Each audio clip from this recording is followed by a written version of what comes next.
welcome back to Cast Me to Hell with me, Seb. And with me, Robbie.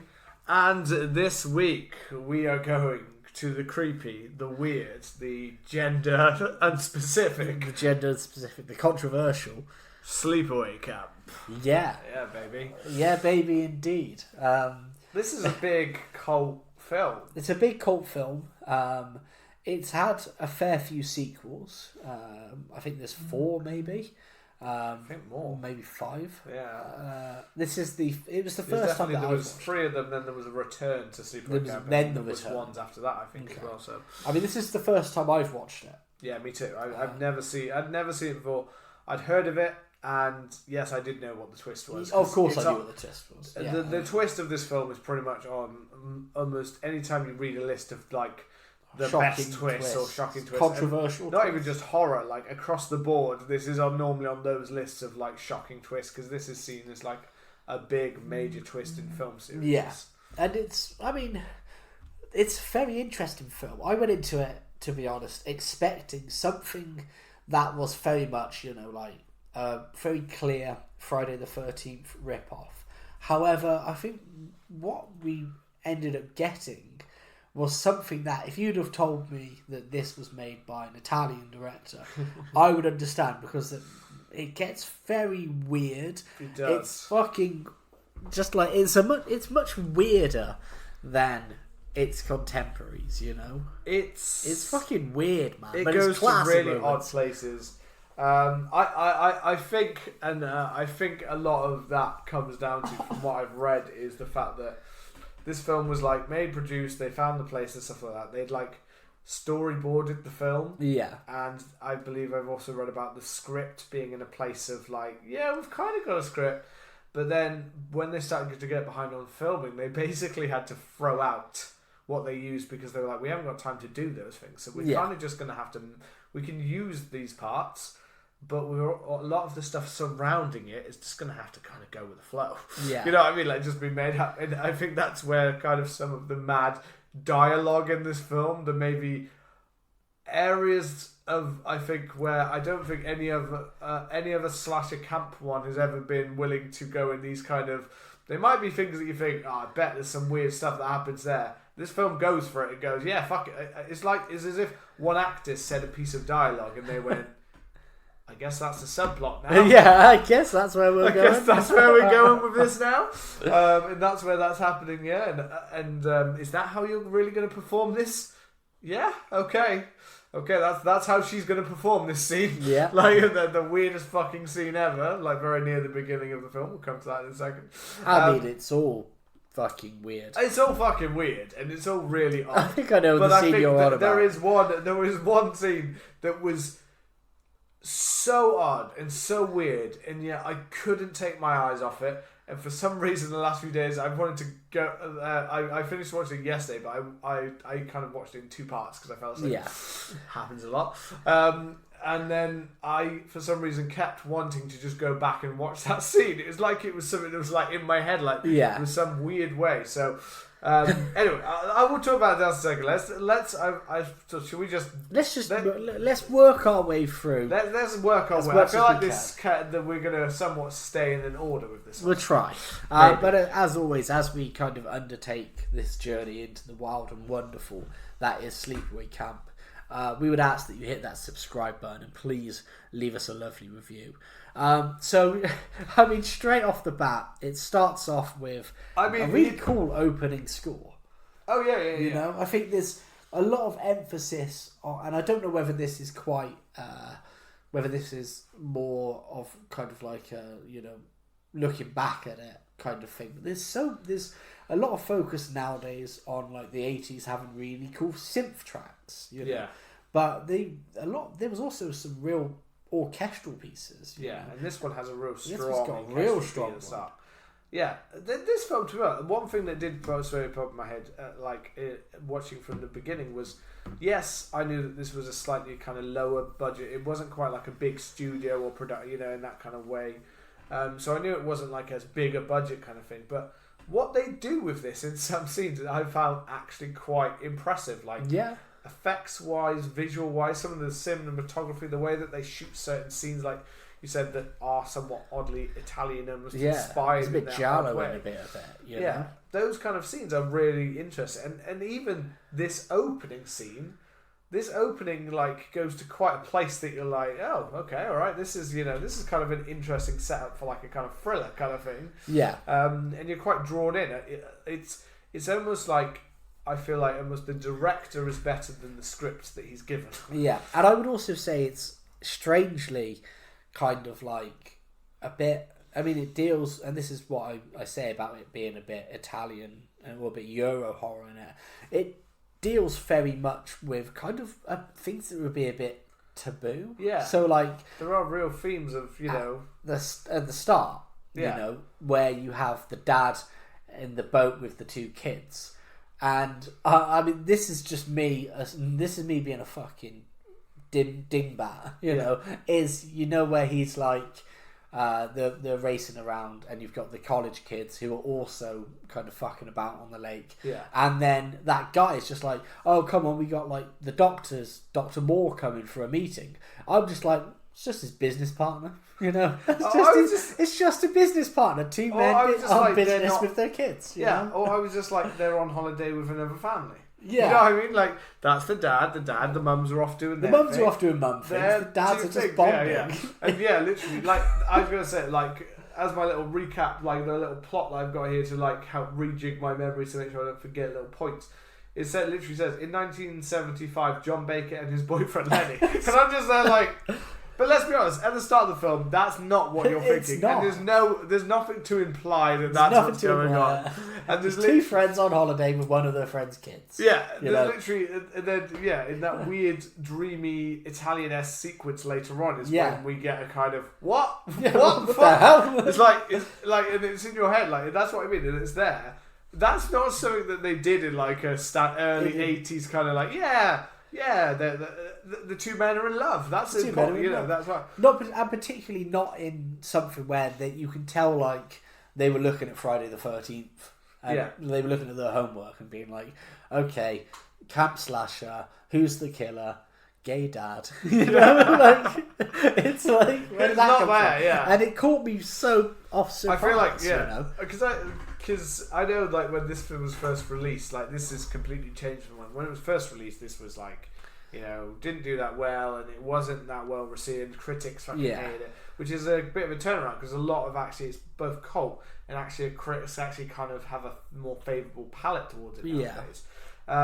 Probably because of some of the aspects it tries to go for. That it's actually, you'd think, actually, how if there's a major studio wouldn't have done this, they would have looked at that and gone, "What? We told you to make Friday the 13th." It's like, this is Friday the 13th. Like, what Friday the 13th did you do? Or what were you watching? What were you watching? Like, were you watching Friday the 13th and also watching some gay porn? And also reading Lolita. Or like, not gay porn, or just like, I don't know, Europe's weirdest sex fetishes. And then you're like, blended the two together. And it's like, here we go. Like, we're going to use some taboo subjects and we're just going to mash them in.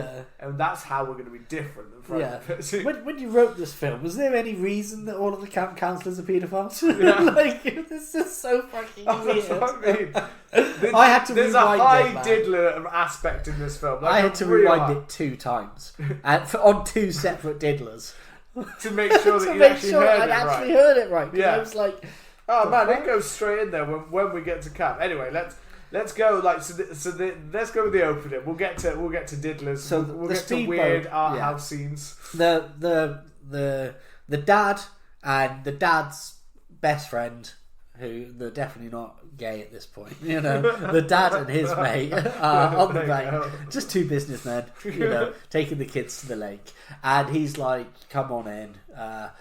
And the kids are in the water, and then there's the college kids fucking about on the boat. And they ramp into it. She asks, like, can I have a go? I can.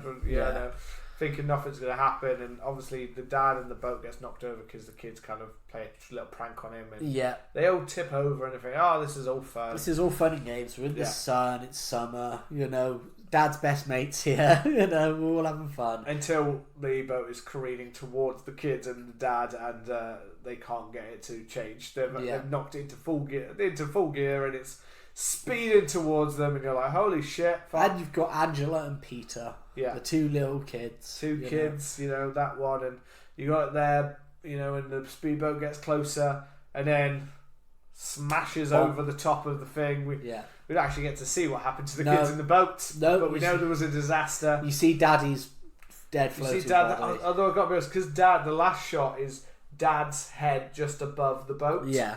So I got to be honest, I was almost expecting, and I feel like the slight disappointment in me that I didn't get that slight bit of gore, because I was almost expecting to basically see like a headless daddy. Yeah. Like headless daddy. Like the shot of like headless daddy, like just like floating. Because that's what it looks like. The way the boat's coming towards, the way it looks like it's about to go up onto that boat, so basically squish his head against the thing, which would be a fucking cool shot. If someone made that shot, it'd be fucking like, because it wouldn't just be like a knockoff, it would be like a forced into the boat, like splash and go ugh. But then also one of the child dies. You see you see the life jacket float up. You don't know who it is. You don't know, and that's what I mean. But you see one of the kids floating, which straight away looked more like it looked like the boy that was floating in the water than it looked like the other one.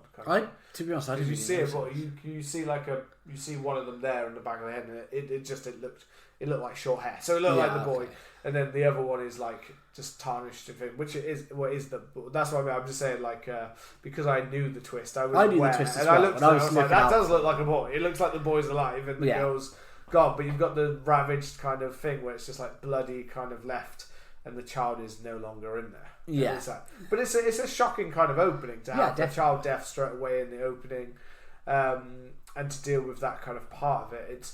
It's an odd one, but it's an interesting setup for a little thrill at the start, like okay, and you don't really know if you're just watching this. I bet if you didn't have any idea, you're like, okay, that's a setup. That is the classic kind of trauma setup at the start of a lot of horror films. You know what I mean? Like, we need a reason for the characters to maybe act or have past problems and stuff.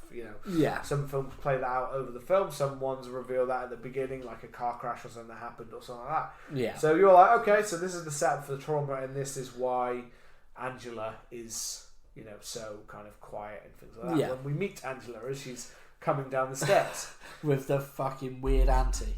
Yeah, the weird Aunt Martha Thomas, plays by Desiree Gold, and literally like this is, and I think I've seen this on there. Basically, just the most batshit crazy performances. Yeah, it's fucking, and that's where I was thinking this Euro horror. She's not this woman isn't speaking English, or this is being dubbed over or something. Yeah, it seems like it should be dubbed, and it also seems just the performance, the weird like stopping and holding her finger to her mouth as she stares off like she's having a fantasy sequence in her head, and it's like, I don't know who was that, but it's like it almost feels like they were just like, just do.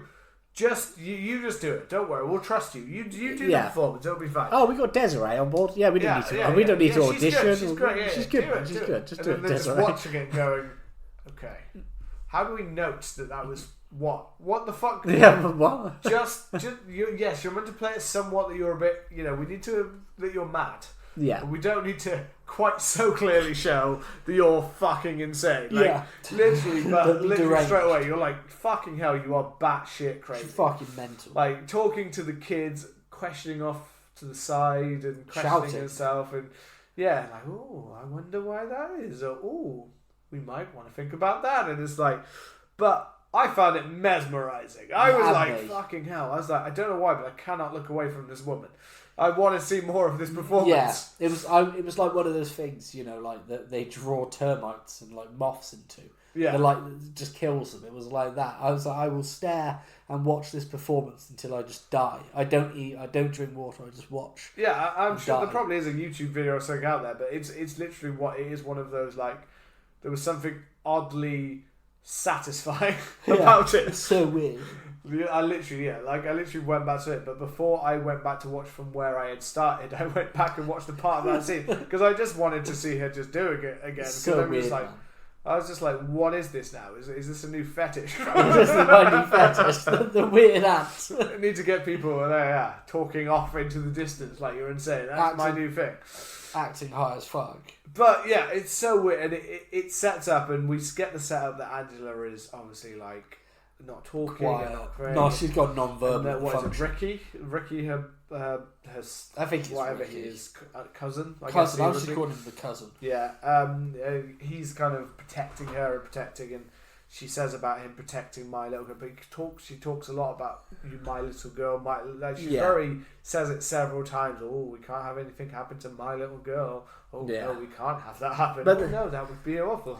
But then I guess the idea is like, if you don't know, and if you're watching it the first time, you're like, oh yeah, no, I'm not saying she's just really protective because the fucking. If you watch this for the first time, there's no way your brain was going to the twist that it goes to. I don't think so. There's no you could go for that and go for that way, but there's no way it goes completely. I think to that twist. I think that's a twist that's very rarely ever been done in that way. I think there are one or two other films that obviously have done gender switches or things like that in some way. I feel like you could guess that it was Angela quite easily. Oh yeah, but I don't think you'd be like, oh okay.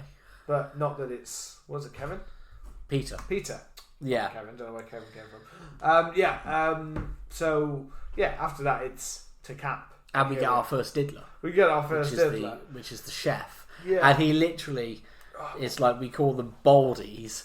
Ain't no such thing as being too young. I was like, these people are you're like too old. There ain't no such thing as being too young. Fucking hell. I was like, you're just saying this in front of your colleagues in like the middle of the day. We're like 10 minutes into the film, our first fucking diddler, and you're they've got a proper you do have these in certain 80s horrors where they really think they've got to anyone within this, you've got to have the proper grimy sleazeball. But this is feels like it's taken it to another level, because we don't just have grimy sleazeball who is maybe somewhat molesty towards people or women or men or whoever they're after. But this is molested. This is paedophile. This is a full-on paedophile. This is full-on. We have a old school paedophile.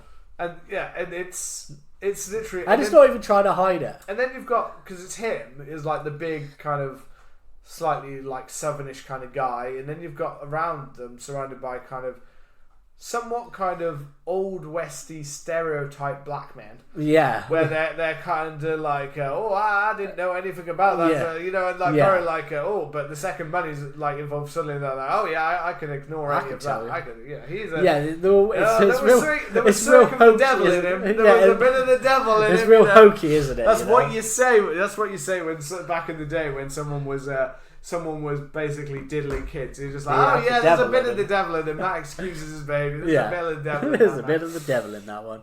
But they're all a bit caricature. Fun little fact: the main chef, the older guy, is James Earl Jones' father. Oh wow! Yeah, that is a fun little the fact. Same booming little voice, but he is James Earl Jones' father. Classic James Earl Jones. And also good. And the director of this film, I love the way in which he's Robert Hidzik. Yeah. He directed this film. He's only ever directed 2 films. He's directed this film and he's directed Return to Sleepaway Camp. Okay. Because when he made this film, seen as a failure, he never had any clue about the cult status of this film. Oh, poor man. Literally went to got to 2000s or something like that when someone asked him to record for a DVD. Yeah. And he said, "Do you not realise that this is huge? Literally, there's a huge there's festivals about it, things like." He's like, "No one had ever told me." Oh man. He was asking the thing. The guy had no clue. He had no clue about the status of the film, stuff like that. So, and then he basically. So then they were after he came back into it, they were "Oh, do you want to do Return to Sleepaway Camp?" So he ignored all of the other sequels. Yeah. And wanted to make a direct sequel to, go and... They do that a lot now, but back then he was no, I'm going to go skip back. So he brought back the original cast, because the sequels recast all of them. I know Angela is in them. She's in them, yeah, but she's different actress in 2 and 3. Yeah. But he brought the original actress back for 4. Yeah. And just as an extra little within that film, so he decided to cast good old Isaac Hayes as a chef. I read about that. Yeah. Little wink nod. Little chef. There you go. But go tangent there. Yeah, going back to the paedophile.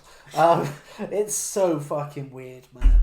It is. That's when I had to rewind it because I was like, he was like, did you just say you call them boldies? I was like, that's like that's literally, next level diddling. He's literally walking about and he's like eyeing up, and I'm talking about he's eyeing up like the 8-year-olds. Yeah, you're like eyeing up like a 12-year-old. 10-year-old. Not to give any not to say that. Not to give a scale of which age you should be eyeing up. You should be eyeing up any child that is in. You shouldn't be eyeing up any of them. But I'm just saying, kids, don't diddle kids. Don't diddle kids. We don't diddle kids on this show. Yeah. But literally, he's like looking for 1-to-1, and he's looking like at tiny kids. Well, I think, and he's looking at some of the Angela at one point. I think the point that you're trying to make is that there is another modern day diddler, which is the old man who runs the camp. Yeah, and 2/3 of the way through, there's one of the camp councillors. We don't actually realise this guy for most of the film is a diddler until one random scene occurs. Like, what? He's a diddler too. But that one is she's got to be 17, 18. I think she may be of age. But it's still fucking creepy. And he's like, where is she? We're gonna have dinner later. And I'm like, mate, you probably were fucking you were charging the beaches of Normandy, and you were 40 years old then, man. You were old as fuck, son. But that's the thing where you're back in the day, probably that would have been oh, he's got a young bit. To be fair, because you meet him in that first scene as he's watched them coming in, because it's him and the dude that is the absolute Chad. Yeah, the absolute Ronnie. Mega, He's a fucking unit. He's just a unit of a beast who's always stood there. And he's just I'm going to wear the tightest shorts possible, big Chad. And he's probably the nicest character in the film. I'm going to wear a shirt that's a vest. Yeah. And I'm going to be a fucking king the whole film. You know? But the actual owner of the camp, he, straight away, I mean, he stood there, I mean, if I describe this person to you, it takes you straight to a diddler, especially a British diddler. He stood there, he has greying hair, he's quite thin, he has a kind of pointed nose, and he has a cigar in his hand. Oh, that cigar, yeah. I mean, yeah. Give him a jumpsuit and we've got Jimmy Savile on our hands. You know what I mean? They come in. Yeah, that's what I mean. It's always them with the kids. But, fucking hell, they're stood there, as if the kids come through, and he's looking at them more like they're money to him, I think. Yeah. Well, that's what he is. He's thinking, he's all about the fucking Benjamins, maybe.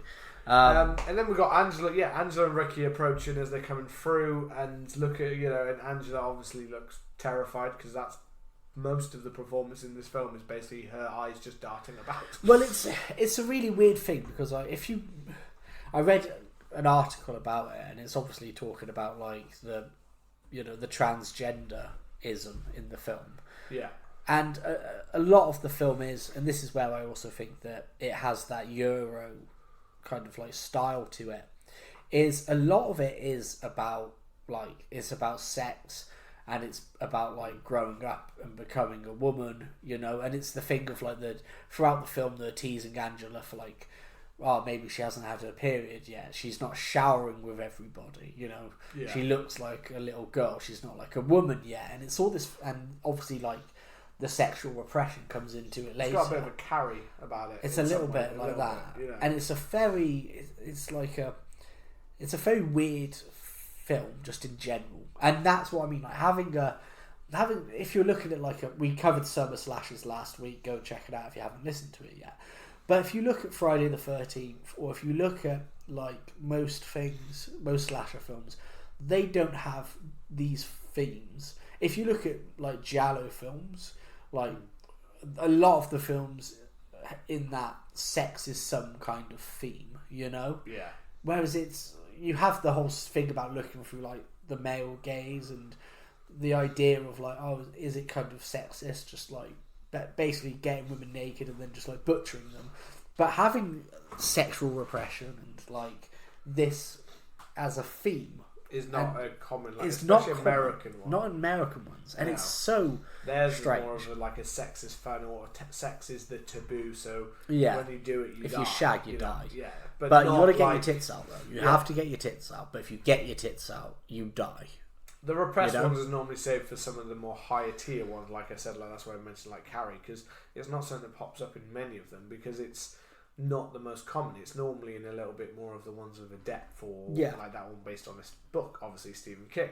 So like a lot of them don't go, but this one goes to a lot of these places of like, it's almost they're like, but what are the real themes going on at these camps? It's like, okay, it's like there's sexual repression, there's, you know, struggle with identity, there's diddlers all about, there's diddlers everywhere. You know, all these kids are either doing each other or getting diddled by someone, and that's just camp. Well, leading up to the first, I guess it's kind of kill, maiming, but Angela isn't eating, and the absolute Chad comes up and is like, "Oh, what's going on?" Her cousin's like, she hasn't eaten for like days. And the Chad is like, all right, let's go see if the chef will make something for you. Like the Chad, I think his name's Ronnie, but I'm just going to call him the Chad. He's the only one, or like one of the few ones, who's really nice to Angela. Yeah. And I was like, please don't die. You're absolute king.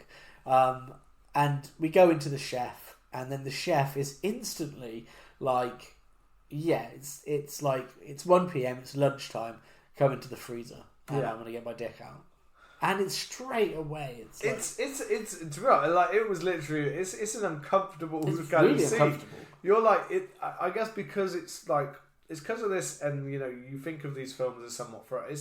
If this a scene like this, say for instance, was in the Friday the 13th prototype, you would be completely thrown. You'd be like, who the fuck is this? Who went this dark? Yeah, who went like, this fucking dark? Suddenly like fucking hell, we're taking it because it's just not. So that's why, because you're watching this film and if you started watching, you're thinking, oh, you know, this is just a throwaway slasher flick, and it's just a bit like that, you know. So you'll figure that, and then suddenly you're like, fucking hell, this dude is cornering this small child, and he's undoing his belt. It's like, where the fuck is this going? And it's the weird thing of like he's cornering like a small girl, right? Yeah. And I was watching, I was thinking like, obviously now I know the twist, and I was like, if Ricky had been like, oh, I don't like fucking carrots, can I have something else? And he was like, I'll give you a fucking carrot. Is he going to try and rape Ricky? Or is it just because he thinks it's Angela? I mean, I think it's just a good. It's a good. I mean, from his words, it's more of a. It's like a young girl thing. He's just a he's just a pedophile. Well, he's just got the devil in him. He's just after any girl like he can basically get. He's just a deviant. He's a deviant. It's but so he's fucking just there. weird. No justification of this man. It's fucking like, you know, you like even from his first line, you look at him, and go, you want him to die. You're like, I wanted him to die. And obviously, so. Yeah, that happens, and then Ricky obviously pops in. And then he's like, "You didn't see anything," and Ricky's like, "I didn't see anything." You know, it's like, "You better keep this secret," and things like that. And you're just there like, "Fucking hell, I want someone to find out this dude's a diddler." Like, somebody needs to find out. Where's the fucking DBS check? Get this guy out. Where's the enhanced DBS check? There ain't no DBS check in that one. These summer camps, whoever wants to work on there, whoever wants homeless drifter on the side of the road with a blade slitting his wrists. You're good, mate. You'll be fine. Look after the kids. I'll give you $1.50. What were you just doing over there? Making love to a chicken. Making All right, love come on. That's fine. It'll be fine. We can be trusted around children. That's fine. It's really dark, and you're like, what the fuck am I watching? You know, in that, because you know we haven't had a death yet, but we have had some real weird mental health and sexual perversion that is being thrown at us like really quickly. And how, you know, you've got the more natural teaser, and one thing I would mention actually is there is an odd thing about like trying to work out the ages of different people. So like most of the counsellors are adult, you know, they're on the but there are a cusp of, couple like, of them that are quite aren't young, like Meg, for instance, who like is like you're like she looks you know adult enough, but she looks like kind of like sixth form, first year of university, so anywhere from like 17 to 18. Yeah. Whereas really, you've got 19. You've got this film where obviously, for instance, like you've got Friday the 13th film or stuff like that. But even when you get camp counselors, they still look like they're people in their 20s who are there. Yeah. This film literally has like adolescents, as in like kids in these. But then there are some of them are like that are meant to be around the same age, and some of them are like, yeah, you look like you're about 12 years old. Yeah. And then like for instance, like Ricky and I can't remember what the other guy's name is. Oh yeah, the fucking kid with the blonde hair. Ronnie? Is it Ronnie? Maybe Ronnie. We'll call him. No, Ronnie's the Chad. Ronnie's the Chad. He's the absolute Chad who looks like 35. Ricky and We just call him fucking Paul. That's that one. I'm looking at names here and he looks like Paul. Don't know. But anyway, like Ricky and Fig, they both look like. I mean, I think they're meant to be about 14 years old or something. Like 14 years or something. Maybe like a little bit earlier, maybe 12, 13, 14. Yeah, I think they're meant to be 14, but that's what I'm saying. I'm not even sure they're at that age. And then you've got Judy, who they straight away point out like he's like boobs, like as if she's grown boobs over the last summer. Over the summer, look. And like Ricky and Judy had a thing last summer, you know what I mean? And they're like, oh yeah, I can get with the skill. And then when Ricky like goes towards you, look at it, go like, you. And I believe the actress actually was only about 17, if I can find out. But it was like when you look at it, you think you're like a 20-year-old. Yeah, you're like 4 or 5 years older. You're like a 30-year-old woman, and they're gonna have you kiss a 10-year-old boy or whatever. Yeah, it's really weird, isn't it? Each time I look at her and then look at him, he looks younger. Each time I'm like, this isn't gonna work if this is going to be romantic. But they push obviously that away quickly. Anyone she actually gets with looks like they're one of the older ones, not one of him. Yeah, it's very weird, isn't it? Yeah, there are just some of them. It's like in the middle of like the thing. So you've got a scene where it's like, oh, cool. They've actually, they've tried to actually use kids of the age, and like that's cool. And then like midway through, like scanning for a shot, you're like, it's a 40-year-old man. 10. Yeah, that's a 40-year-old. It's like that one. What's the one? It's from like Sabrina the Teenage Witch or whatever. When they did episodes of Sabrina, and obviously some of them were like 20s when they were filming that as like teenagers at school. But there's like one when it scans through the school hall, and there's like there's like a dude who had literally there's like a bald dude, basically a bald dude, a baldy lad with like he's got like a huge bald patch. You can see like on his face, and he's wearing like a backpack. It's like when they tried to get it's like getting a 6-year-old dude who's like there with his cap turned back to be like, I can play 14.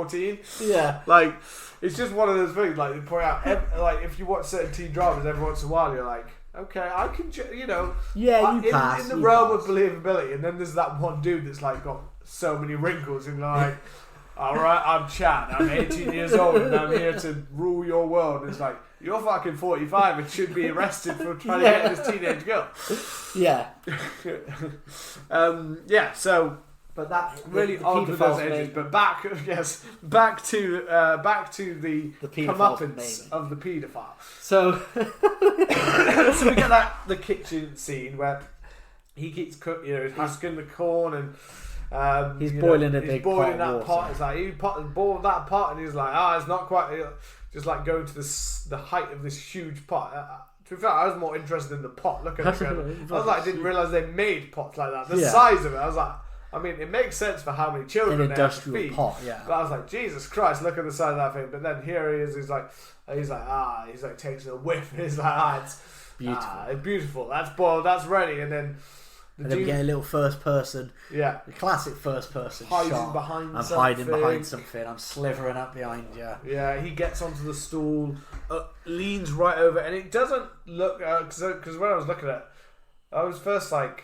They did it like as if he's going to go over, as if he's going to like fall in. I was like, it's not that big. It's not that big. It's like he's not going to just go into the pot like someone's going to close the lid on it. But that in my head, I was like, going to be boiled like a lobster or something like that.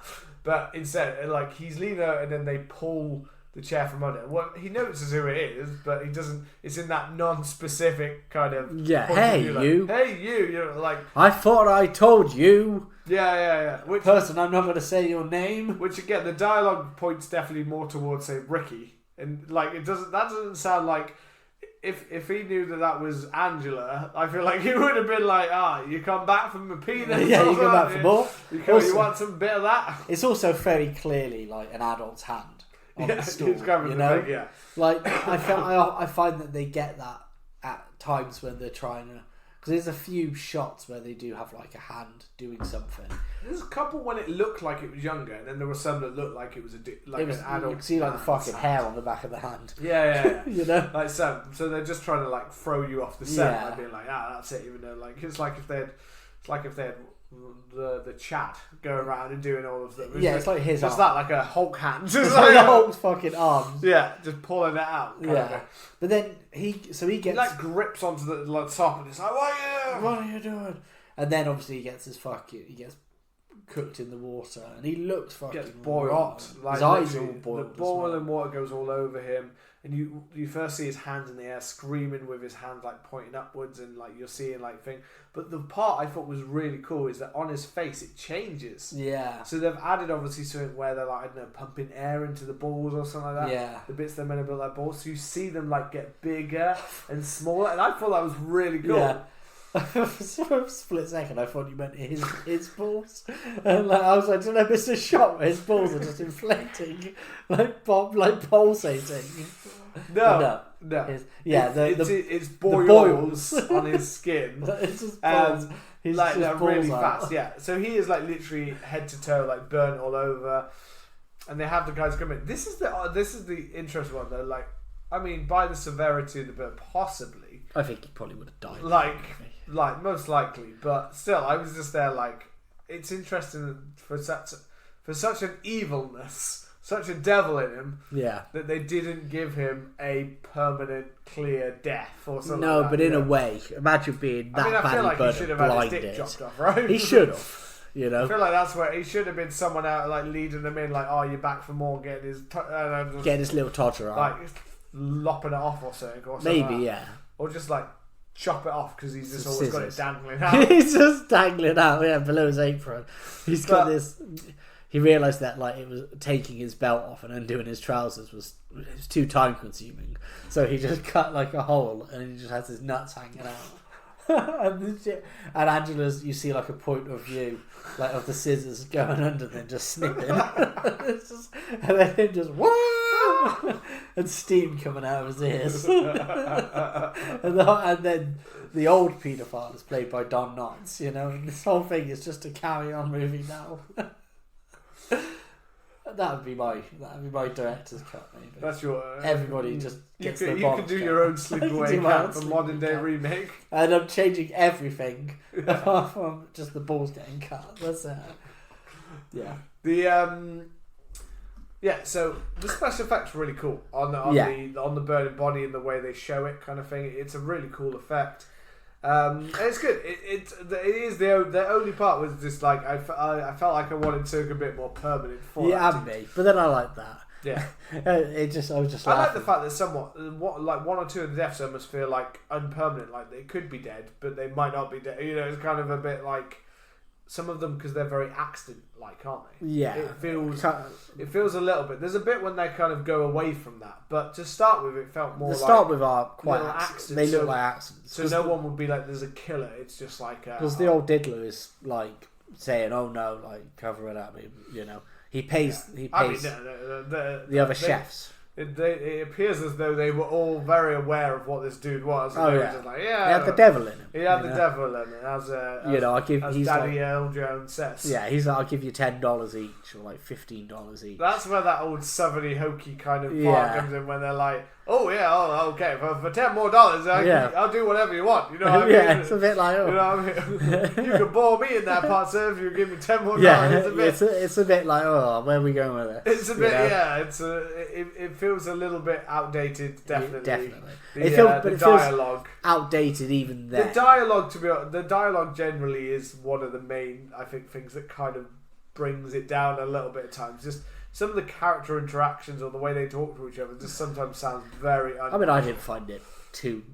It's an 80s slasher film. I didn't think it stuck out too much. The bit that really made me laugh was when Ricky's playing a trick on that guy, and they're like tricking him into thinking that he's like he's connecting with his higher power, and then he rises and they've got their ass in front of him, and it reminds me of this video when I was watching it, and it was the psychic powers of me again, and it was of a video that I watched of these people in a pub, and they're like, they get this guy to lie on the floor and they link arms with him, and they're trying to show him this like thing where they're like rocking back or forth. And it takes a bit of convincing, but once they finally get him locked in and they're doing it, Meg comes down, spreads his ass and puts it on his face. And I was thinking, are they doing that? And then he fucking did that. And I was like, that's what we did to you, you know? That's the kind of trick that we were playing. That's the kind of, It's so funny. That's where you've got like those kids. That's just those kids, but you've also got their rivals, haven't you? Yeah, like the rival kids, the other kids who again look like even older men, and like they're the ones that look like they were like quite a lot older. Most of them, like not all of them, but most of them look like they were like 20s odd. They could have been. And then Ricky and his group look like 14 children, like 14-year-olds. So like you're beefing with a bunch. You're of like looking at you're looking at those guys going, those guys will kill you. Yeah, they will kill you dead if you get into a fight with them. Like. Ricky's always like running like he's going to get into a fight, and I'm just like to the main blonde dude who again is pretty like in good shape. He's always walking around basically with underwear on or something. Like, it looks like it, and just Ricky's always running like, oh, I'm going to get in a fight with you. And every time Ricky does this throughout the film, every time Ricky is like, you did that to Angela. Oh, I gotta get her. You're just looking at her going, dude, you ain't doing nothing. Like, even old man there's got you in it, like holding you down. The old man's pinned you down. Yeah, he's pinned you down for nefarious purposes.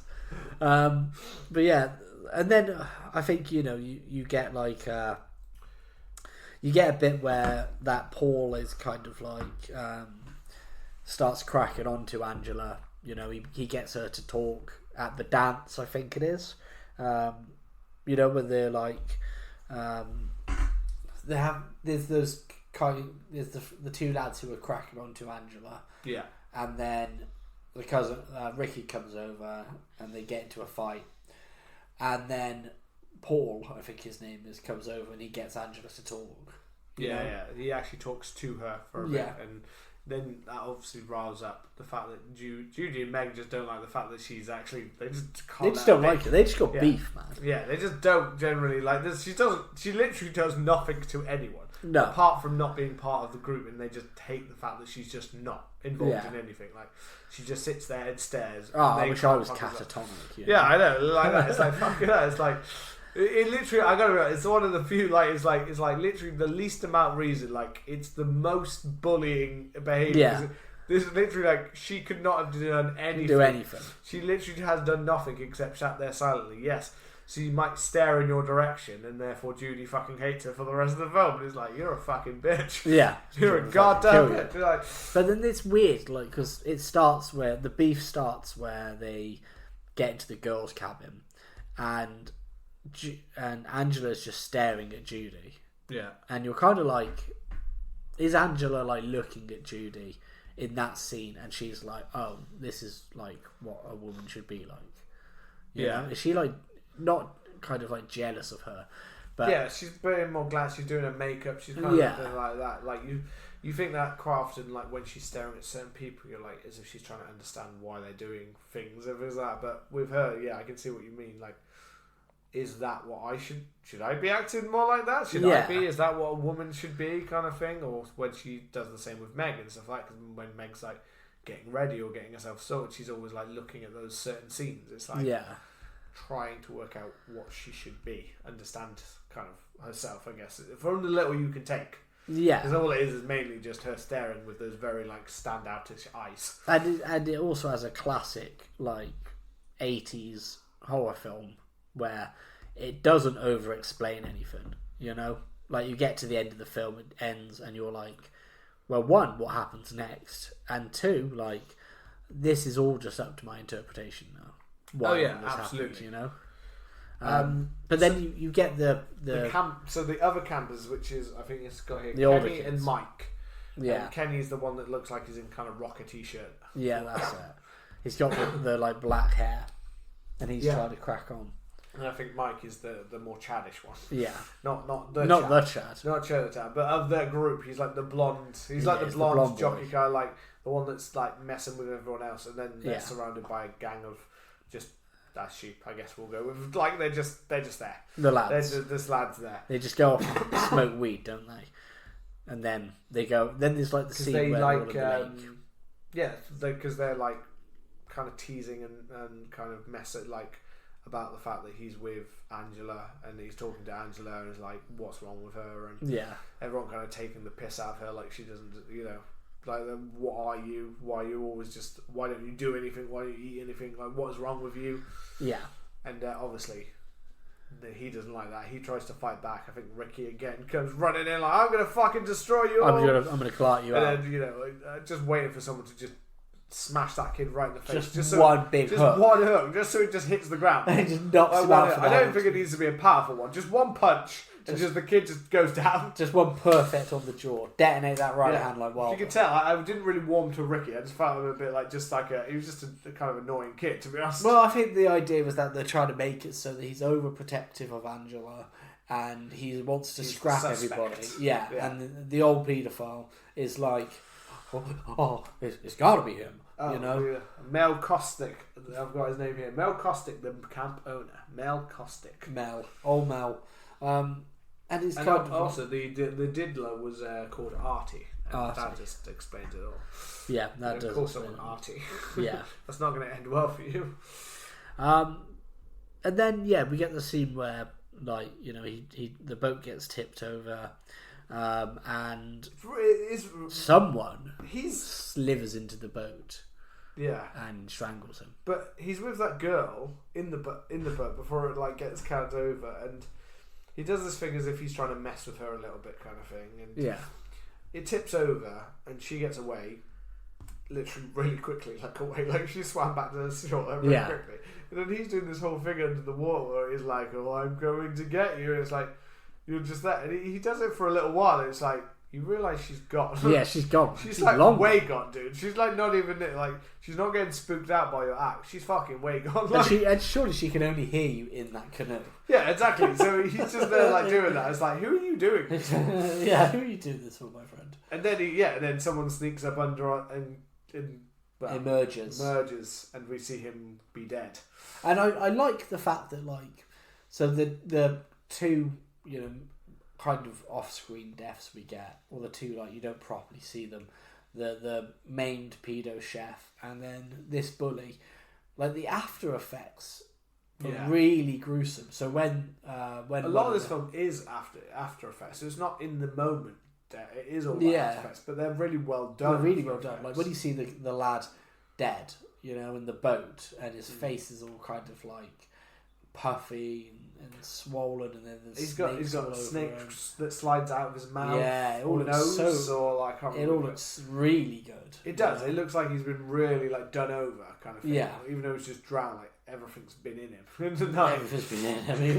Even the old campo slivered in and got him whilst he thought he was just asleep. But that's what I mean. So for a lot of people, obviously not seeing the death literally done straight on, which But again, quite often that's a really hard effect to pull off. Sometimes it's easy to work really well with. You've got to work with your budget, yeah. But for a lot of films, that can be really disappointing. The old cutaway, I know a lot of people kind of think, and I find it quite frustrating when film doesn't really live up to the thing. When you mainly only get cut off, and then you sometimes get to see them after, or you only get to see a part of it or something like that. But it's normally just a bit underwhelming. But because they add extra stuff onto this, so you have the boils that are are kind of building or bursting, or the skin that's kind of changing. Then you've got the thing with the snake coming out of the mouth, and then we get more of that. We get more ones where there's a really interesting effect added onto it, or an interesting part added to it, so it makes it more memorable. And I think that kind of builds, because it's not long after that you get. So you've got the whole Angela and Paul attend the movie together. Yeah. And then he kisses her, but she's like, shouldn't do that. He's like, let me come around this corner, let me show you something. The oldest fucking trick in the book, Yeah. That one. Get you away, give you a little kiss when you don't expect it. Remembering how traumatic this could actually be, considering that literally a day ago she was taken away somewhere. Yeah. To then almost be molested. To then just molest her again. Which, you're forgetting about how much that child must have been traumatised by what happened the day before. So you completely understand why Angela would not want to necessarily be taken somewhere dark away. Yeah, and then it kind of goes to the next day afterwards, and you get Judy, bullying Angela about being prepubescent, you know, because they're saying about and I think this is probably maybe the first major hint at the twist, if you would pick the twist up by this. But it's basically she's like, well, why don't you shower with us, you know? Why don't you never seem to shower with the rest of the girls? And then the one counsellor sticks up for her, well, she can shower whenever she wants. And she's saying, it's because you're prepubescent, you haven't started your period yet. And it's all that kind of just bullying stuff that comes again. Yeah. But then is this also when the girl who stands up to them, the only nice of the counsellors kind of there, is that when she smacks Judy? Yeah, she fucking wow. Which everyone wants to smack. Everyone wants to smack her. Yeah, with a Stone Cold Stunner. Yeah. You know, just in the middle of it. And then we get the whole, when they're out as they go out, as she kind of goes out, and she goes out that she gets hit with a water balloon by the lad, Mike. Is it Mike? No, it's not. It's Billy. Mike and Billy. One of them. Billy. Whichever one is coincidentally allergic to bees. Yes, which I don't remember. Maybe it was hinted towards at some point, but I don't remember that coming up because he's only in a couple of scenes. But I mean, it must have been hinted. He makes it about in the scene because he's the main of the antagonist boys group, you know. Because she gets hit by that, which then again causes the reaction of. I can't remember if it was Paul or Ricky in this scene, but you get the whole it is Ricky. Yeah, Ricky I'm going to fucking kill you. I'll get you for this. I'll get you. You know, I'll get you. Hit her with one water balloon, and you also get Mel, the camp owner, going, do you know what? No, was it Mel or was it Ronnie? One of them goes, do you know what damage you could have caused? You know, doing that to someone. It's Mel. It is Mel. Mel, because he's feeling Ricky's muscles whilst he does it. You know? Yeah. He's feeling his shoulder, licking his lips. Yeah. Well, he's watching Ricky a bit, isn't he? He's kind of wondering what's going on here, and then this is when we get the whole. He goes off. I'm going to the toilets, and off goes Billy towards the toilets. And once inside, you see someone cut open the top screen. Well, they put a broom through the lock and kind of keep the toilet closed, and then you see the knife in the screen door kind of cut it open, and I was thinking what looks like a tiny bit of it. The only one thing I did was the size of it. It was really small. It wasn't like a full giant size massive of height, wasn't it? Compared to the amount that are there afterwards. It wasn't it didn't look like anywhere near enough to cause any look like there'd be a very small amount of them in there. But again, apparently because he's allergic to them, which maybe I think. The following scene when we see it drop down and you hear him scream, and then obviously after it you get to see the bees, not the bees. Yeah, the bees, not the bees. I was just thinking, whilst watching it, because I missed that he must have been allergic to bees. I don't. And I was like, what the fuck? Imagine that's your main idea to kill someone is I'm just going to put a bee's nest in the window when they're on the toilet. Are they allergic to bees? Haven't checked. I mean, it's a cool idea for a death, but you guys think about how the fuck did you get the bee's nest? The bees. How is Angela not stung herself and covered in stings? Where did you get that without anyone being like, hey look, there's the girl that does nothing, what's she doing? She's getting bees nest out the tree. Yeah. Is that mute deaf girl? Is that mute girl? She's just literally carrying a bee's nest around. She just walked up to a bush and just literally picked up a bee's nest and walked off. I guess that's normal behaviour for her. But then somebody's just watching her she's putting a bee's nest from the bathroom window. I would almost. That's the thing, with a lot of these kind of ones where you've got these things happening. Obviously the first two are a little bit more in a secluded spot, but this one is just in my head. I just kept thinking imagine the person stood on the outside of the store, all the kids are just watching, what's she doing? Yeah. One kid it's the middle of the day, and one kid's what's that to do with that bee's nest? Yeah, but with this.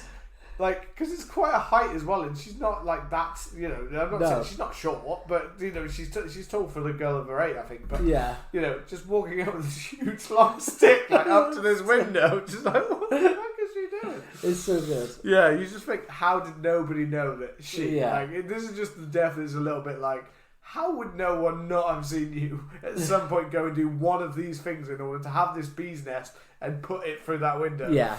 But anyway, the effect of him with the bees all over his face, I thought was really cool. Real cool. With again, you've got some like kind of pus like boils around the side. You've got blood kind of around, you know. And to be fair, even without the allergic bee thing, I thought the effect and the damage to his face and neck was enough to go, yeah, okay, probably. Maybe he died. You know, I mean, even if you're not allergic, I think there is still a certain amount of bee sting. If you get enough of them, it's going to cause a fucking reaction in your body. So I was like, okay, he looks like he'd be dead. You'd be gone. But yeah, really cool. Again, that whole after effect, you know, not necessarily seeing the main hit of it, but because you hear the reaction, like the screaming or certain body movements, and then you see the reaction afterwards, it feels satisfying amount of like death. I think all of these three have had like a satisfying part to them as a death. Yeah. More so necessary, I think, in some ways than just your standard like a stab or a slash. Something interesting. You know, they've done something more interesting, and they all sound somewhat like, you know, there could have been a bee's nest around the bathroom. There could have been, you know, there could have been a drowning. Yeah, he was smoking the devil's lettuce. Yeah, the dude could have fallen into the pot. Yeah, you know, all these things that like kind of could have happened. So you know, it's interesting, and then obviously we get a bit more time for like Paul and Angela, where they're kind of growing and she's talking more and more. And this is when we get that big flashback scene.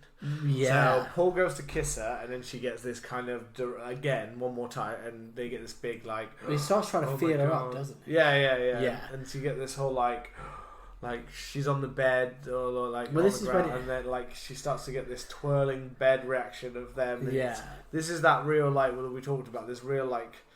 Almost Italian kind of like odd dream secrecy, like not. This is not an American style, and this feels out of place and out of nowhere within this kind of film. Exactly, and it's so it threw. I was like, what? It threw me off as well, man. And it's the reason why I think is it feels so kind of like Italian or Euro, is that it has that dreaminess to it, and it goes from being like. It's not a set. It's just like a bed. Yeah. In the darkness and spinning, and Dad is in it with a man. Dad's a bottom as well, and that's what I was like. I was like, the dad was. Honestly, it took me a second. Actually, I saw the dad, and it took me a second to notice who was like on. I was like, wait a second, what? I was like, well, okay, so this is when it reveals that Dad and. Partner, uncle, whatever, their uncle, or whatever, not his uncle, but mums or whatever, like, because I think they're meant to be implied some way that they were actually like, as if she ran off with her sister's brother or something like that. I swear it's just something like uncle or family, as if they were actually family for her to be her auntie or whatever, because it's her husband that ran away, isn't it? What? Yeah, that's who it is. That's her aunt, isn't it? Her crazy, the person who looks after. Yeah, that's her aunt. My thought was that you had the dad, and then a mum, and they had Angela and Peter, and then the mum went somewhere, and then the dad was gay with this man, and then the dad, his sister was the auntie. That was my impression. No, because she says the line that before my husband went off with that man. When you see her in the later scene. But then why did she get custody of them? I have no idea. I don't know. But she definitely said the line like, until my husband went away with that man, or like that. Yeah. That she says. So that's why I was trying to work out what the relationship was. I don't know. But because therefore I was like, wait a second, how would you get if it's but you're the aunt? So that would have to make it that you must have been on this, like on your whatever side, your sister's side or whatever, must have been the thing, and therefore your husband therefore would be your brother-in-law, like would be their brother-in-law or father. I don't know. I don't know. It's like, but either way, Angela and he's Peter. He's bagging his brother. He's bagging. So people are bagging. This film is a weird. He's bagging his brother, and then Angela and Peter are watching, and then it's also a dreamlike sequence because there's just like a bed frame that they're watching behind, or a door frame, and then they go to their bed and they start experimenting with each other. Who's that? Peter and Angela. Oh yeah. Yeah, that was weird as fuck. Yeah. And it's just kind of like, I was watching like, what the fuck? Like, where did this come from? This is just like a by-the-book slasher. I was like, obviously, if you're watching this, you know it's Angela. Yeah. But this is just, what the fuck? Yeah, it's so odd. And then, yeah, it is so weird. It's so weird. And obviously, there is a little bit that then spurred by following like Judy, that then is spurred into... Because I think, you know... but this is also the same time that we get... Because after you get the whole Judy's like got the guy in her bed... Yes. After they're kind of out of there, after it's been checked, you then get where they're talking about the counsellors having their, like, all the counsellors, you've got your nights off, and this is when Meg goes to Mel. Yeah. And it's really funny, because a bunch of them come back in after this part of the scene kind of thing. So Meg's like, oh, I've got the night off, and the first thing she does, and again, so your head's already trippy by this, and then this scene, you're like, wait, did I just hear what you said properly? Because she goes over to the old fucking 60-year-old dude, smoking a cigar, who's, you know, not attractive, like, you know what I mean, not even like old, you know what I mean, it's not like old silver fox, you know what I mean, it's not like some, like, I don't know, fucking Harrison Ford, you know, whatever you want, I don't know, like a 6-year-old George Clooney or whatever. This is fucking like, this is Don Knotts, you know. Don Knotts, and it's, she goes over to him, and you're thinking, oh, what's she going to do, like saying about going off campus or something. And then she's like, oh, what about that date that we've been waiting for? It's like, what the fuck? I was like, what? It's like why do you want, like, I get the whole, like, they might want to get with the older guy, but I feel like then they've cast two older guys. Yeah. You know what I mean? Get with the Chad. Yeah. Well, you wouldn't be banging the Chad. I mean, you climb that guy like a tree. Yeah, he's handsome as fuck. Yeah. Big, you know. He's right nearby as well. So she goes for the old dude. Big barrel of American oak. Instead, and I don't get what the upside of banging this dude would even old, be. Withered fucking... like penis. This feels like it's like one of those ones where, you know, like in Friday the 13th, who's the like, she's with the, you know, dude in the hippie looking dude in the yellow jacket who gets killed, you know, and you're a bit like, oh, there's a bit of an age gap here kind of thing, but at least it's still like I can see, you know, in the 80s this is a sexual man, I guess, a hippie looking dude like that is a sexual man, but this is not that. This is like fucking like.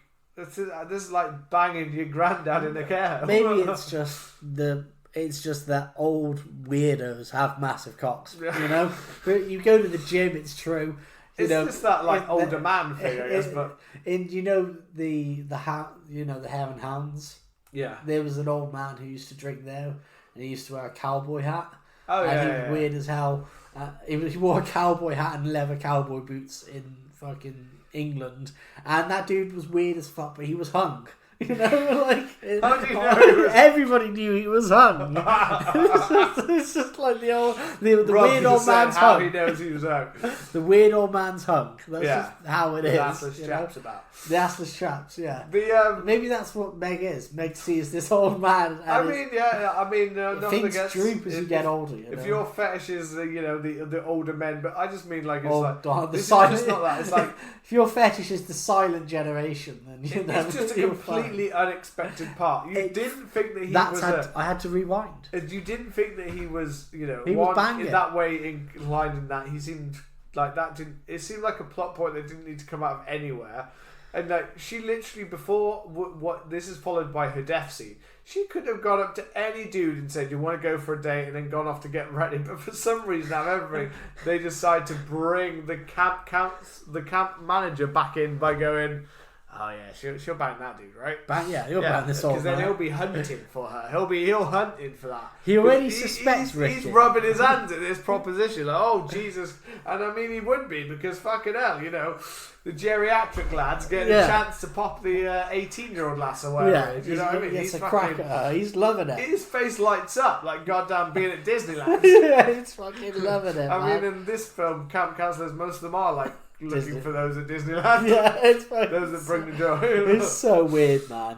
And so she like runs off, but it's just the whole thing. You know what I mean? Like I could see, younger girl. She's interested in the older guy. You know, the older man, the man of. But he's just not that guy. He's not that dude. He's not the dude that you go, like when she wants to go off, it's like if someone like 80-year-old now was like, after business, like after like Patrick Bateman or something, like, you know what I mean? Like she's the younger one. He's like a successful businessman. He's like, You're like, all right, you can kind of see why you want to bang Christian Bale or something, that kind of thing. But when it's like this, it's like, why are you excited and running off to the shower? Like, this is the most exciting night of your life. Why do you look like this is going to be the greatest night ever? Yeah. It's really not. You're going to get that old smoky cigar. You're going to get old smoky cigar hands over you. You're going to get, like, fucking 3 pumps. And then you're going to get, like, Vince Porter on the wireless. Yeah. Like, put the wireless on, honey, I'm done. I mean, I was going to say, I'm not even sure this dude's getting it up, to be honest. Yeah, he's probably not. He's got to do some old school methods, man. Elastic band on it, or something like that. Dip pump, It's fucking, and it comes out of nowhere because they haven't teased it throughout the whole film. There's been nothing. No mention. She's not even. Don't think she interacts with him in a single scene before this. So you're just like blindsided, like what? Yeah. Why has this film got so many diddlers in it? Like, why is there such subplots? Yeah. And then she excitedly like, I'm going to run off, but the shower's full because it's like they're even getting ready for like what's happening that night. Yeah. So like she's going to, is the old abandoned one that we don't use over society, that's still got water running, and she runs off and gets in the shower, does the least convincing shower acting I've seen in a long time. Yeah, the humming. The humming was like... It's like you're like clearly like humming. It's like... They could have been like... in a tune or something. They could have been like, why don't you just have a shower? Instead of being like, why don't you pretend you're showering? You've got the soap, just, rub it, like, you like, have a shower. How do you not know how to have a shower? How do you not know how to pretend to have a shower? She's like, it's like she's doing it, but even with the sentence, so she's like stopping everything, like just stopping her to hum. And it's just the something about it. It was just so off-put. Like, so weird. That doesn't look. That's like the worst shower acting I've ever seen. Like no humans ever shower. No, like yes, you're under the water, and yes, you're cleaning yourself, and yes, people hum, but they don't hum like that. That's the most unhuman hum I've ever. Like, what tune is that you would do? Like, there's no rhythm to it or beat. It's like, it's like fucking so hell. Weird, what are you doing? And then it gets pretty quick too, because someone appears with a knife behind and literally shoves it through the board, and you see it going up. Like, you don't see it going up her back because her back is against it. Again, a nice way to save money by not showing it. Yes, because you show the blood coming out on the other side, it going up a board. But she's reacting on the other side, so you think you're seeing more than you are, but I don't think you actually see any. No penetration. Her back is against. No, you do not see penetration. No, like the poor cat owner. Yeah, he's not. And then you kind of see afterwards. You get to kind of just see her dead body lying on the ground with the set. Where the camp owner, who has been vigorously searching the grounds, like, have you seen Meg? Where is Meg? Where's Meg gone? 3 people have died on your fucking camp. I took my Viagra an hour ago. I'm stiff as I'm stiff as a fucking board. And I can't find her. Where is she? Oh, she said she was coming for a dinner. Oh, nice dinner. It's so weird. We're going to have liver and onions. Oh. Yeah. And then off she goes running around. He literally keeps popping up all over the place. Like, what's going on? And so good. It's so funny. And then it's so funny because he's like, oh no. And he's already obviously suspected Ricky. He does suspect Ricky, doesn't he? So he literally goes after Ricky. Like, who was goddamn you goddamn. Because he finds the body, doesn't he? Yeah. Like the slice at the back. I know who did this. I'm going to go get him. And then you get the scene with Judy, which is the weird scene where like she's making out with somebody, and then a person comes and is like, "Look, you need to fucking go to sleep or come to the dance or whatever." She's like, and she's yeah. Well, she's in the dark. Yeah, she's just there reading in the dark. Yeah, and then that was him, wasn't it? When he's searching. Is it? Was that? I think that was it. Was that him? Or was it might have been Mel sniffing around. We'll get around there. And because he's like saw Meg, and that's who tells him she was by he fell over by the shower block. Yeah. And then you get reading in the dark's bad for your eyes. Oh, that's it. Reading in the dark's bad for your eyes. Yeah. And then whoever she was with goes, and then you get the knock on the door, and then the weird, like, Angela making herself look like a boy kind of thing, but it's very clearly like Angela. Yeah. You know, it's a weird shot. And then you get fucking brutal, you know, hair roller up the puss. I was going to say, like, but it doesn't, like, in my head I was thinking, I was like that there, because I can't, what episode it was recently where you were just, you just assumed, what was it, The Strangers, chapter 1, you just assumed she got stabbed in the butt. I just did. You was there, I was like, it doesn't look that. And I think the same, like, there was a bit with this when I went, okay, it looks like it's going at backhand. But then it kind of moves away from it, and because she gets a pillow over her face, doesn't she? Yeah. So she's being like, so good. Then it's like that, and it looks like it go down, but then it also looks like she could have kept moving upwards as if she like put around her neck or something like that kind of, or like stabbed into her with it or something like that because it had slightly pointish kind of ends on it. Yeah. But yeah, then I literally just read it. Wikipedia It said, Judy is killed by being you can't even say the word. No. Vaginally penetrated with a lit curling iron. Which is fucking wrong when you think about it. Yeah, fucking like that. So like fucking scream. Oh, you see like her hands go in the air like ah, but fucking hell, you're like fucking hell. Yeah, she gets that thing, which I'm not even sure would kill her. No, it'd be fucking I think it painful. would fucking destroy her. It would fucking like it would end the bloodline, wouldn't it? Yeah, it would certainly end. But I'm not sure it would definitely kill her. Just to iron it, like a hot iron in now. I know in the 80s, I'm sure they were way fucking worse. Like, probably, yeah. Made, like they were probably boiling all over. But yeah, I'm not sure that would. But then I guess she's got a pillar on her face, so they just suffocated her as well. Maybe. Yeah, which I'm sure she was happy to receive after getting burning in the puss. Yeah. Oh man. And then you get, I think a couple more. Because I can say I'm actually forgetting how this has quite a consistent death rate. Oh yeah, once it gets, I would say once, probably once the old man starts fucking, you get Meg, you get Judy, and then obviously after Meg, the whole camp is starting to go like crazy. Yeah, like because you get the kids who was throwing sand at her and stuff like that. They also get chopped up. Oh yeah, because the when Judy and Meg threw her into the thing, which yeah. I remember being a scene when I was thinking, now obviously I understand there's and I've seen RuPaul's Drag Race. I know I know how good a tuck can be. You know, you can tuck it all the way.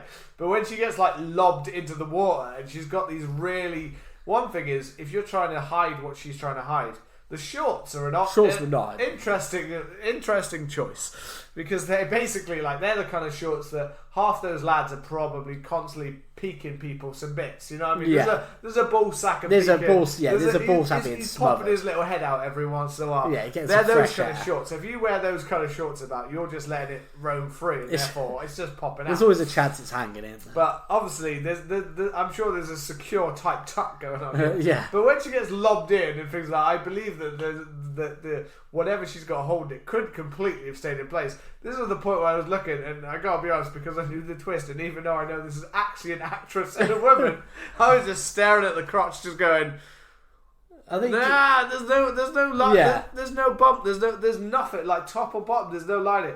You know what I mean? Yeah, they don't want to give the twist away, but I'm like, in reality, in this weird film, in reality. You know, I'll be seeing a little sorry. I'll be seeing a line, a bump. I'll be seeing a little dick hanging out the side. But it shrivels when it's cold. So maybe that's the argument. You know, it shrivels when it's cold. It shrivels down, but with that, everything else might loosen around it. So then, who knows? You know, I like. But yeah, when the all old set up for death. So we've got Judy's death was confirmed. Meg's death because he did that. But yeah, those little kids, like. The other counsellor who seems somewhat okay because he's basically just looking after young children. Yeah. Getting fucking pissed off with them. He literally at one point looks like I'm ready to I'm gonna beat fucking you. hack them. I'm gonna fucking go. They get hacked. He takes two of the kids back because they want to go back to the lucky children. 2 that survive. Yeah. The other 4 that are left behind. And I was generally like, I think I paused it for a second. I think I went back for a second. I was like, did I see that right? They fucking hacked those kids up. Yeah. Like fucking hell, like that was a shocker. And all those kids actually did was throw some fucking sand at us. Yeah, that's it. They definitely got what looks like one of the most violent death, like a really violent death for the children for doing the least amount to Angela of anyone. Yeah. You know what I mean? No one else did really that much to Angela. Other people like Teaser talked about her body, talked about problems with her, or did things to her. Kids fucking threw sand at her, and then she literally slaughtered them. I also love that when Mel finds what's his name, Ricky, the cousin. Yeah. When he finds him and he's like, "You killed Meg, you killed them all," he starts punching him. And he beats him to the ground, and then he starts beating him like an ape, like he's from fucking like he's Proxima Caesar or something, and he's fucking just lumping his hands down on him. And I'm thinking like, oh my god, like I'm gonna fucking kill that boy, and it's so funny. He looks like he's just about to scream, "What a wonderful day!" after crushing his fucking skull. It's so fucking weird. Like, why would you beat somebody? Yeah. So good. And then and then Mel dies. Yeah, the arrow through the throat. The arrow through the throat. Classic little Friday the 13th bit. Yeah. This one's just more of a stab into the throat kind of thing, isn't it? I thought it was done pretty well. Yeah. Because it gets fired. Oh, yeah. Yeah. Into the throat. And then he's got that reaction. Yeah, his is one of the more ones where you've got actually like a penetration. Yeah, where you actually where you almost see it like in the moment, not like a after they've died or after their thing, you know. Obviously, Meg's was as well. Yeah. And you didn't see not Angela's. Judy's, obviously you didn't see hers. No. All these characters, the good thing is, all the characters that you are waiting to get their death, you get it. Kind of thing. It's not one where you're like, they forgot about that guy, or they forgot about this. Nah, anyone who does anything wrong to Angela gets their comeuppance. And then you obviously get, after this, you've obviously got like, the whole people are dead, so the police are there searching the ground. There's a whole hunt that's been going on, isn't there? Yeah, and then Pete earlier on in the film was making out with Judy, and he goes to Angela. He's like, "Look, I'm sorry, mate.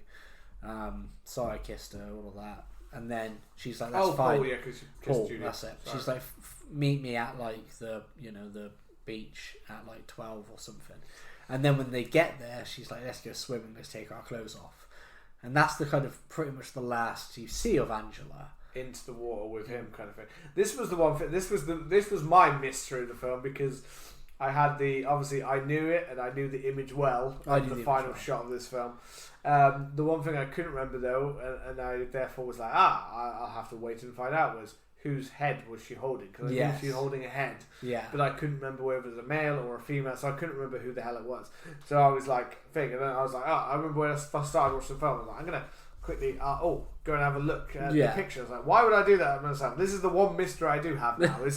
Well, there were many mysteries I didn't know to come. I didn't know Daddy was having a man on the side, and I didn't know there were diddlers aplenty, but there was many diddlers. But yeah, so seeing those last shot, and obviously then you get Ronnie and this is Susie, so there you go. There was the nice counsellor. Yeah, that's Susie. And they start walking down to the beach, and there she is, and she's got Paul in her arms, and it looks like she's stroking his hair, and he's lying there, and and you're thinking, well, what's happening? And then the iconic of. Well, she's humming, isn't she? Yeah, she's humming away. Something. Much more convincing humming than Meg in the shower. Yeah. And then you get them asking her do you know what's happening? Have you seen? And then that's when we get the classic stands up. She stands up. She starts doing we get we get the flashback before we get that. Sorry, the humming, and this is when we go back to Auntie whatever, fucking crazy what, and then we finally reveal what did she do? Yeah, and she's like, I've always wanted a little girl. Yeah, I've always wanted a little girl. We've got, and that's the bit when he says about that the husband had left. Yeah, because that's why it implies she's gone crazy because her husband left her for that man. Yeah, and she goes, oh no, we can't have that, and but it's okay because we can take you in, but we've already got a boy and we don't need another boy. That would be insane to have another boy. You can't have another boy. I've always wanted a little girl. Yeah. So we reveal that actually Angela is not Angela. Angela is Peter. And then you get the, he's got his head all bandaged up from the accident. And then you get the, one of the counselors, I think it might be Ronnie, the Chad, is like, oh God, she's a boy. Yeah. And then you get the it kind of goes between two shots where Angela stood naked, hanging brain. Yeah, for lack I of a think better that's part of the actual more like I think almost shocking bit is the fact you don't hang dong very often and thing, No, and you then don't. here you've got just what's meant to be a very young European child. again. Yeah, Yeah. it's meant to be a young child. That's what I mean. It's meant to be like a 14-year-old technically or something Yeah. like around that age. So it's like not only are you showing underage what should technically, and we know it's all not because it's like her face is implanted on top of the body of someone, Yeah. But it's still like, and it's quite a convincing effect to be fair what they've done with the effects. But it's still like fucking hell, like that's almost shocking in itself. Not even the idea of the transgender part of it. Yeah. It's the fucking hell. There's just someone like screaming head in hand. It's and the weird dick hanging there. The weird guttural noise that is being made. Oh yeah, it's like not the human. weird Yeah. kind of like what the fuck is like, and it's effective because throughout the film you've kind of been slightly creeped out by Angela staring, Yeah. like looking off to the side. So now that it's in a full on like manic kind of stare that's off to you're like fucking hell, like what the hell. And they do two different shots of it. Yeah. And there's one shot which is the more closer up, clearer one of of the actress, and it's just kind of like where the hairline is, and it's her screaming. And then there's this one, which is like the full body one, and I found that really like terrifying. Yeah. Because for some reason, that with the noise, it like almost reminded me of something from Cannibal Holocaust. Yeah, it was fucking. It was some real tribal and the lighting made it look weird. almost a bit Like- werewolf. Like yeah, it was like, it didn't look like it was quite like a person. yeah, it didn't look human, It did was it? fucking really I terrifying. think it's because I believe it's something along the lines of imposing the head. I guess the maybe body, that isn't it? effect makes it look like that. But because it looks oddly somewhat seamless for a film of the time, Yeah. that effect, you're kind of like thrown off because it looks unnatural. It looks like it shouldn't be there. So you're just like, fucking hell, like this is so odd and weird, and it is a truly shocking scene. And for right reasons and for wrong reasons, it's like you're just kind of you can't look away from it. It's not that long. It's only a couple of seconds of a shot of the full body kind of. But their reaction as well, obviously looking on like what the hell? How do we not know this? How do we not realise kind of thing? It's definitely interesting. You can tell why it's seen as like one of the stronger like twists in film. I think because for the time it would be not only would it be like really shocking, but it does kind of come from very left field. Yeah. And that's what I mean about like in general American slashers, when they do a twist, it's very much like, oh, the killer is somebody that we know, it's fucking Bob's dad, or it's so and so. We maimed Bob with fireworks 10 years ago, something like that.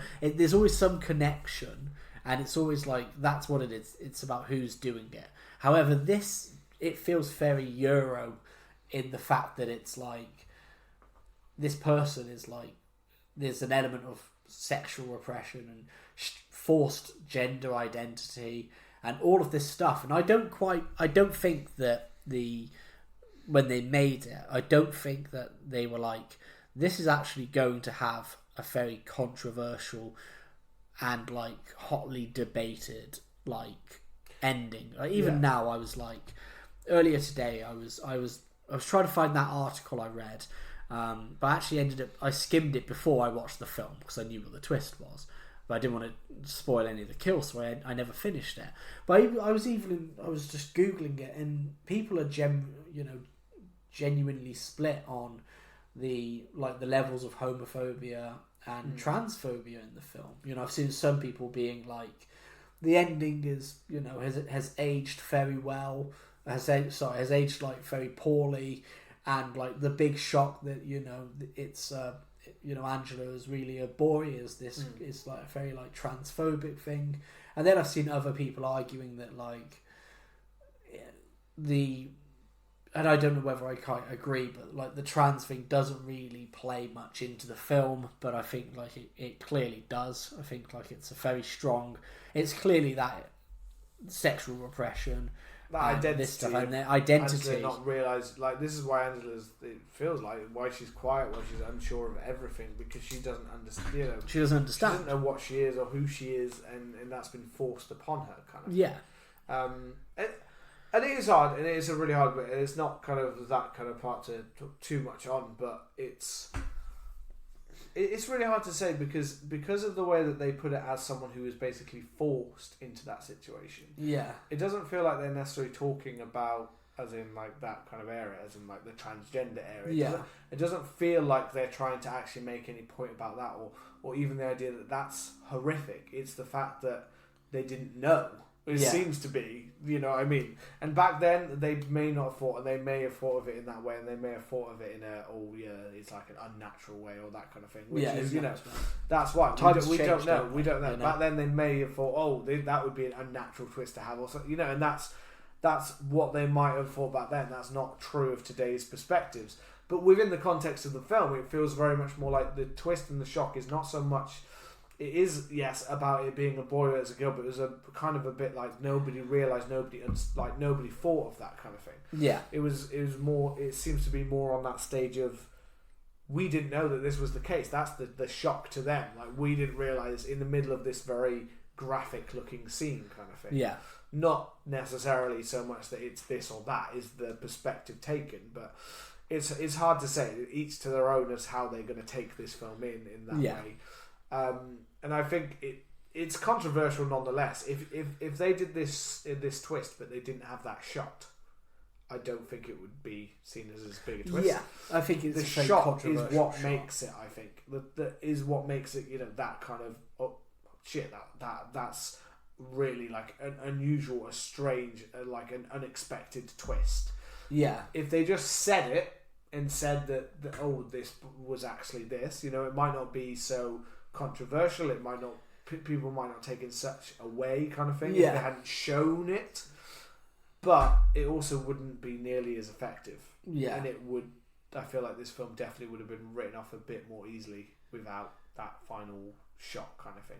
So I feel like that final shot really cements a lot of the themes throughout the film. It's really shocking in terms of just like, this is a child, you know, and it's fucking like, it's even mental to think that somebody like, we do a series on video nasties, and I'm surprised that this film isn't one, because you're thinking like in the 80s you're superimposing a child's face onto somebody's body, and that's supposed to be that character. This is supposed to be 13 or 14-year-old person naked, you know. It's kind of, that's fucking like shocking enough as it is, and then you add like it's a trans person in, and then you add the layer of like, well, the brainwashing that the mum did, and it I feel like it just becomes this fucking like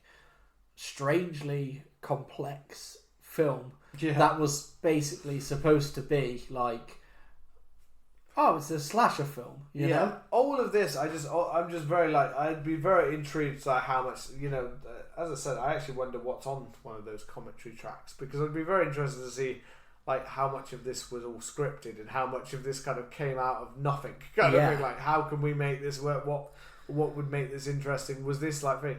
Because it doesn't, the way the story goes with some of it feels natural, like the way you'd go, and then some of it feels so left turn. It feels like it was almost just someone making a piece of dialogue. It was like to Meg, they were like the actress, like basically you're gonna be going on a date with someone, so we just need to, we haven't really scripted that part, so can you just go up to one of the actors and just say we're going on a date tonight? Which is why the old dude looked so excited when suddenly he was like, why did you come up to me? Okay. Fuck. He thinks it's real. Does that mean we get to do scenes like that? Okay, I'll do that. Yeah, I'll do it. Like, it's like some of these scenes you're just suddenly like, they told you to do so. It's like the director's like, no, that wasn't what I meant. But, okay, we haven't really got enough film we can't waste it. So okay, she's going after that dude now. Yeah. Everyone, we need to kind of rework that a bit, because I thought she was going to walk to Ronnie, but she didn't. Yeah. She walked to old dude. She went to the old dude instead. Oh, those kind of things. Yeah. It's it's a real strange, man. I mean, It's I do really strange, and I think I like it more because it is. I like it more. I mean, I really like it. If this had just been a straight laced kind of story and it had been a fit, I would have been like, yeah, you know, it's an 80s slasher. There's not much more. The effects definitely raise it for me a bit because I like some of the kills and I like some of the effects that use with it. But it definitely would have been more fancy if it didn't have this weird underlining and everything related to that twist.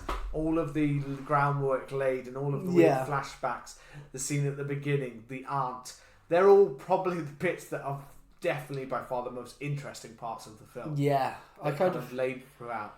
I feel like the ending has aged like fucking milk, you know? Like, I don't think the ending has aged well.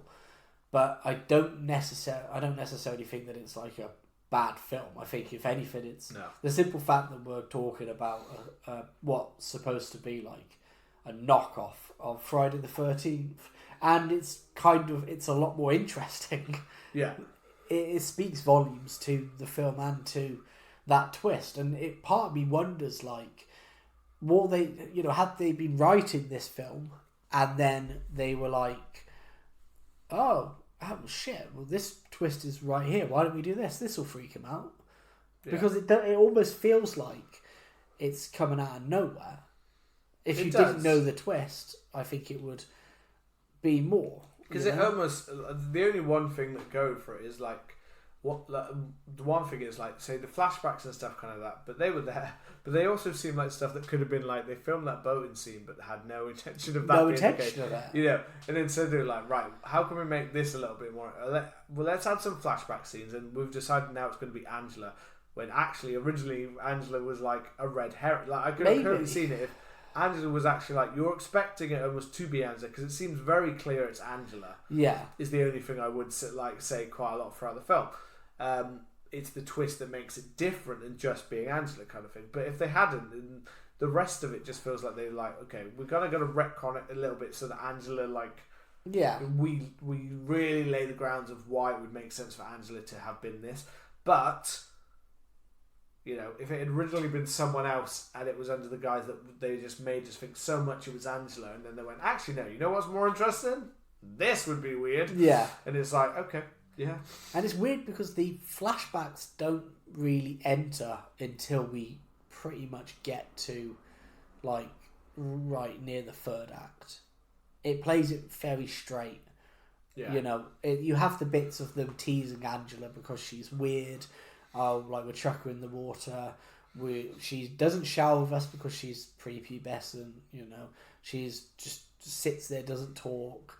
She's a bit frigid when she kisses that guy, so he goes with somebody else. And you're just like, of the diddler stuff and that one fantasy sequence with the dad, because that comes a bit before, doesn't it? Like, that's about mid. Is that mid? I'm sure it's as we're getting towards the third act.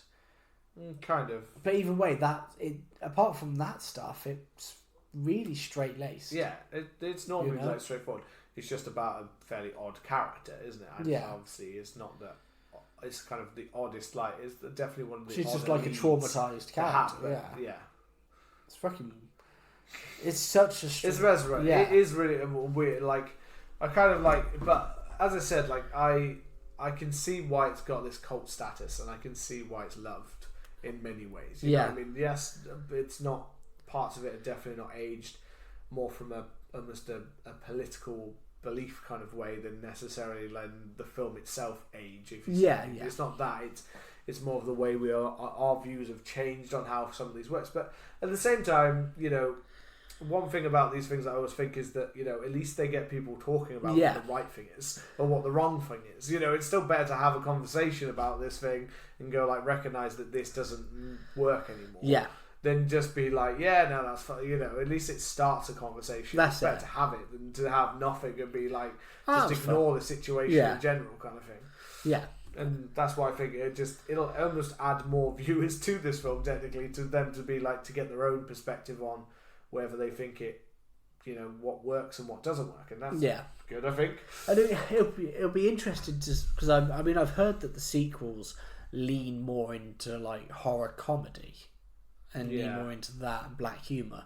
So it'll be interesting to see how the rest of the sequels play out, because it's got to be it's very clear that that's the one thing I would say they that played their hand. You know? Whereas they played their hand, and that's the thing, and that's the thing where I said in this film is the only thing I would say again, the idea is that I thought it somewhat was more about that no one realised this was the case, not necessarily about the fact that she is transgender. It's more the fact she's been forced to be. So that somewhat changed it. But my trepidation with the sequels is the idea that how much do they then play into that in the sequels, because that's a very easy rocky road to just go. Very easy. You know, I mean that seems like it's just going to go. The more you play into Angela being this or that, it's going to get really tricky. You know, a real dive. If it's getting into comedy, it's if you use it. So I don't know. I can see the sequels being real poor taste kind of thing. That's it. Yeah. Once you kind of I think one of the things maybe about this is it, because there's almost no explanation. It's very open ended in the fact of I can perfectly see somebody watching this and going, that's transphobic. Yeah. And if somebody else watched it and was actually, I don't feel like it is, I could understand that as well. Yeah. But it's almost because it happens and then it doesn't give it time for anything. But if you go into the more you dig into it, the more you're exposed, especially in the grounds of getting more and more into your 80s cheap sequels and kind of where they don't really give a shit. They don't really think about what they're writing. A lot of the things dialogue written for more and more tend to get worse and worse. Fuck it, who cares? They're here for the deaths. It doesn't matter what we say. That's when it starts to get shit. Yeah, that's when it gets a bit weird. Where are you going with this kind of thing? I mean, and it is fair, but I understand the whole idea that using a gender as a twist is controversial in itself anyway. Yeah, that's a hard one to pull off. No matter what you're doing, to be we're using this to say that is a twist. But yeah, as I said, I don't know in this film necessarily that's completely the reason for the main twist, the shock of the others kind of thing. I mean, over on the social media lounge, we had a few comments. So Lindsay from Girlfriends said, I absolutely love Sleepaway Camp. The ending has aged horribly, but how can you not get behind Angie Baker? Horror Project Podcast said, absolutely batshit film. I love it. We had Stu World Order, who said the ending, which is the most noteworthy aspect, hasn't aged well because it is transphobic, but aside from that, it's a quality slasher flick. And then Munch My Benson podcast said best movie ever as a question. And I mean, I went into this thinking okay, we know what the twist is, we know the controversies surrounding it, but maybe it's actually not going to be that good. However, watching it, I find that not only it was a good slasher, but it had that Italian giallo kind of vibe to it that just made it stand out and made it a bit more kind of interesting. It had a dark art housey kind of part to it. In a way, a weird artsy kind of it's. That's just so that kind of always somewhat elevates these ones to make them just a little bit more they tried something different. Yeah. They didn't just go, because how many Friday the 13th rip-offs were That's there? it. A million of them out there, and most of them were substandard and things. Even some of the Friday the 13th sequels, to many people are substandard and just not great, I mean, just like the standard fare, exactly what you want. But they're nothing more than that. They're cheap slasher flicks, enjoyable, but throwaway. That's it, yeah. And that's what I mean. But at least they tried something different here, and I think that's why it deserves merit, kind of thing. Yeah, I mean, I was a big fan of it overall. I'm definitely going to check out the sequels. I mean, I expect them to be in a lot more poor taste. Yeah. I'm quite interested in the Return to one, because that kind of goes it's a sequel that goes back, obviously, and it's got the original director. So I'd be quite interested to see what his perspective was almost 20 years how later. He picks up. Yeah. So that would be quite interesting as well, I think. So I'll check those out. Yeah. Well, I mean, come and let us know your thoughts on Sleepaway Camp, the controversial ending, the surprising amount of diddlers in the film, your favourite kills. You can find us on Twitter and Instagram at CMTH Podcast. Please remember to hit that subscribe button and leave us a lovely review. And we will see you next week. Take care. Goodbye.